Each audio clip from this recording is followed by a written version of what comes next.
Hello दोस्तों, DPR study centre में आप सभी का स्वागत है।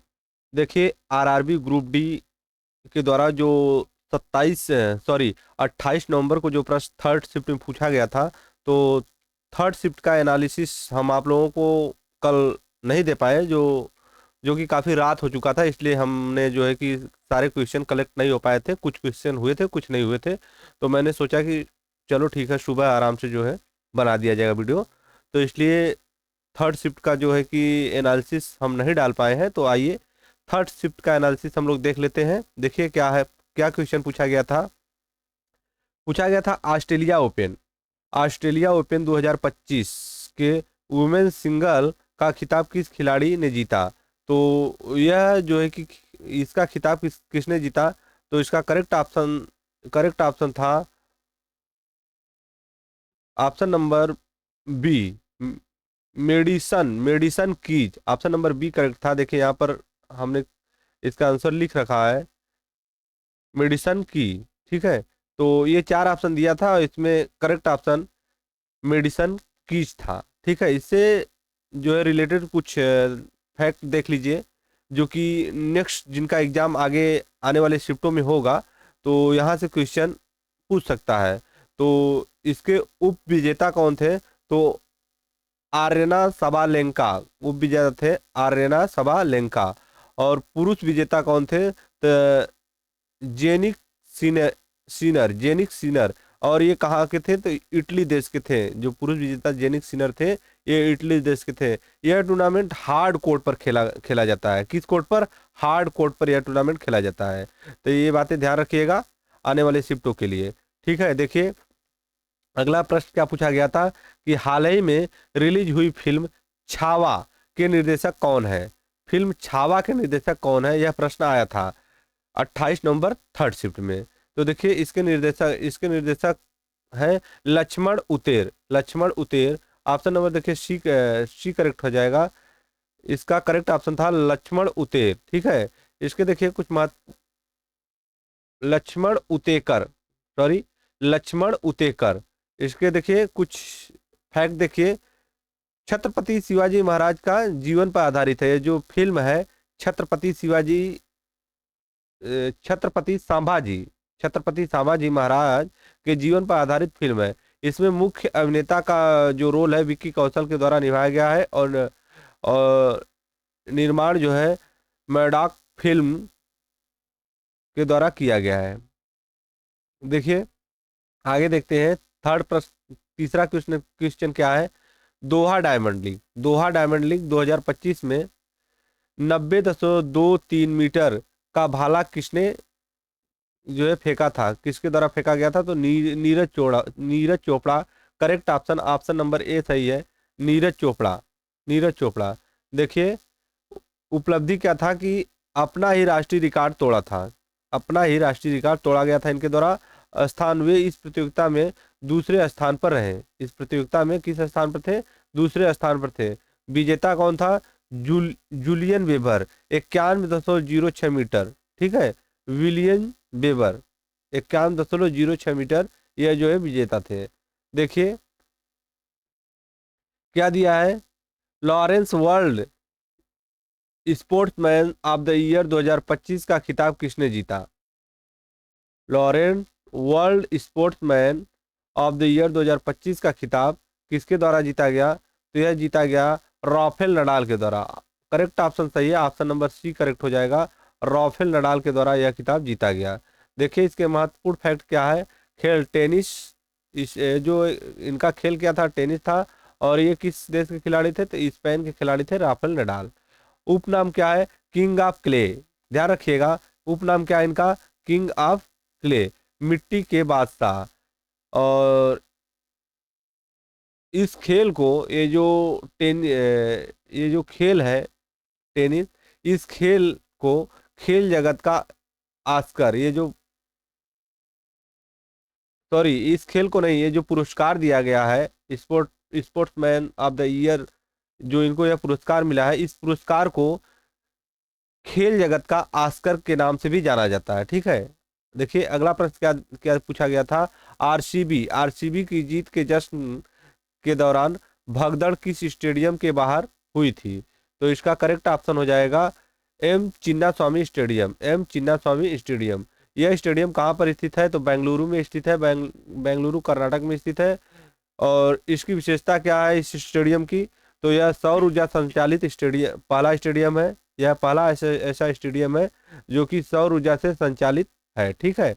और घटना जो है आईपीएल 2025 फाइनल मैच, फाइनल का जीत था, उसी समय यह घटना हुआ था। देखिए अगला प्रश्न, देखिए क्या दिया है। किस राज्य सरकार, देखिए क्या है, किस राज्य सरकार ने सभी जिलों में महिला पुलिस अधिकारियों की नियुक्ति की है? किस राज्य सरकार ने सभी जिलों में महिला पुलिस अधिकारियों की नियुक्ति की है? यह प्रश्न पूछा गया था। तो इसका करेक्ट ऑप्शन था उत्तर प्रदेश। उत्तर प्रदेश राज्य सरकार के द्वारा किया गया है। महिला, देखिए उद्देश्य क्या था? महिला सुरक्षा को सशक्त बनाना, महिला सुरक्षा को सशक्त बनाना। और किस अभियान के तहत किया गया? तो मिशन मिशन शक्ति अभियान के तहत यह किया गया। और राजधानी लखनऊ में, और लखनऊ किस नदी के किनारे स्थित है? तो लखनऊ गोमती नदी के किनारे स्थित है, यह भी ध्यान रखिएगा। ठीक है। देखिए अगला प्रश्न क्या पूछा गया था। देखिए यह पूछा गया था कि किसी बिंदु पर विद्युत विभव ज्ञात करने का सही सूत्र क्या है? किसी बिंदु पर विद्युत विभव ज्ञात करने का सही सूत्र क्या है? तो इसका सही सूत्र है V equal to W by Q. Correct option क्या है? V equal to W by Q. Option number C correct हो जाएगा, V equal to W by Q. देखिए इसके महत्वपूर्ण फैक्ट क्या है, SI मात्रक क्या है इसका? तो बोल्ट हो जाएगा। राशि किस प्रकार की राशि है? स्केलर राशि है, यानी कि अदिश राशि है। और प्रतीक क्या है? W जो है कार्य है, और Q जो है आवेश है। ध्यान रखिएगा। देखिए NaOH सोडियम हाइड्रोक्साइड किस अपक्रिया द्वारा तैयार किया जाता है? सोडियम हाइड्रोक्साइड किस अपक्रिया द्वारा तैयार किया जाता है? यह जो है क्वेश्चन पूछा गया था। देखिए किसके द्वारा तैयार होता है? यह तैयार किया जाता है क्लोर क्लोर क्षार प्रक्रिया। कौन सा प्रक्रिया है? क्लोर क्षार प्रक्रिया द्वारा इसको बनाया जाता है। ठीक है। यहाँ पर लिखा हुआ है आप, करेक्ट ऑप्शन क्लोर क्षार प्रक्रिया द्वारा। देखिए ब्राइन का विद्युत अपघटन विधि क्या है? ब्राइन का विद्युत अपघटन। देखिए सामान्य नाम क्या है? Caustic soda. इसका सामान्य नाम है कास्टिक सोडा। सह उत्पाद क्या है? क्लोरीन गैस और हाइड्रोजन गैस। कौन सी गैस के द्वारा बनाया जाता है? क्लोरीन गैस और हाइड्रोजन गैस से बनाया जाता है। देखिए अनुवंशिकी में F1 जनरेशन कैसे बनती है? F1 जनरेशन कैसे बनती है? तो शुद्ध जनकों के संकरण से, शुद्ध जनकों के संकरण से। ऑप्शन नंबर बी करेक्ट हो जाएगा, शुद्ध जनकों के संकरण से बनती है। जनक, इन्हें पी पीढ़ी का कहा जाता है। इन्हें पी पीढ़ी का कहा जाता है। ठीक है। और सिद्धांत क्या है? मेंडल के प्रभाविता के नियम पर आधारित है। मेंडल के प्रभाविता के नियम पर आधारित है। लक्षण क्या है? F1 में केवल प्रभावी लक्षण दिखाई देता है। F1 में केवल प्रभावी लक्षण दिखाई देता है। आगे देखिए क्या है, क्वेश्चन नंबर 10 क्या पूछा गया था। कोशिका की आत्मघाती थैली किसे बोला जाता है? कि कोशिका की आत्मघाती थैली किसे बोला जाता है? तो यह बोला जाता है लाइसोसोम को। लाइसोसोम को कोशिका की आत्मघाती थैली कहा जाता है। ठीक है। देखिए इसकी खोज जो है CD डुवे, किसके द्वारा? CD डुवे के द्वारा इसकी खोज किया गया था। इसमें हाइड्रोलाइटिक एंजाइम होते हैं। क्या होते हैं? हाइड्रोलाइटिक एंजाइम से पाए जाते हैं। और कार्य क्या है? कोशिका के अपशिष्ट का निपटान करना। कोशिका के अपशिष्ट का निपटान करना, यह इसका वर्क है। देखिए अगला प्रश्न पूछा गया था, कायिक जनन ठीक है का मुख्य लाभ क्या है? कायिक जनन का मुख्य लाभ क्या है? आनुवांशिक रूप से समान पौधे, इसका करेक्ट ऑप्शन था। देखिए लाभ क्या है? पौधे तेजी से बढ़ते हैं। ठीक है। और यह अलैंगिक जनक है। अलैंगिक जनन किस प्रकार का है? अलैंगिक जनन। और उदाहरण में अगर देखा जाए तो गुलाब हो गया, गन्ना हो गया, आलू हो गया, ये सब एग्जाम्पल के तौर पर है। देखिए अगला प्रश्न पूछा गया था, निम्न में कौन सी धातु जल के साथ सबसे तेजी से अपक्रिया करती है? कौन सी धातु जल के साथ सबसे तेजी से अपक्रिया करती है? तो करेक्ट ऑप्शन था इसमें सोडियम। ठीक है। यह जल के साथ सबसे तेजी से अपक्रिया करती है, सोडियम। अगर भंडारण की बात करें तो कैरोसिन तेल के अंदर इसको रखा जाता है। और अत्यधिक अपक्रियाशील क्षार धातु है, इसकी प्रकृति है अत्यधिक अपक्रियाशील क्षार धातु। अपक्रिया जलने पर हाइड्रोजन गैस निकलती है, ठीक है, जलने पर हाइड्रोजन गैस निकलती है। देखिए अगला प्रश्न क्या पूछा गया था, नीति आयोग, क्या पूछा गया था, नीति आयोग की बैठक की अध्यक्षता कौन करता है? तो नीति आयोग की बैठक की अध्यक्षता प्रधानमंत्री प्राइम मिनिस्टर के द्वारा किया जाता है। इसमें इसमें प्राइम मिनिस्टर कौन है? तो माननीय श्री नरेंद्र मोदी जी इसमें प्रधानमंत्री हैं, ठीक है। करेक्ट ऑप्शन इसका बी सही है, ठीक है। देखिए इसका गठन जो हुआ था, इसका फुल फॉर्म यहाँ पर दिया हुआ है, ध्यान रखिएगा, कभी कभी कभी जो है कि फुल फॉर्म पूछ लेता है, यहाँ पर दिया हुआ है। इसका गठन हुआ था 1 जनवरी 2015 में, जो इसका गठन हुआ था पूर्ववर्ती, इसे योजना आयोग के नाम से भी जाना जाता है, ठीक है। इसको योजना आयोग के नाम से भी जाना जाता है, ठीक है।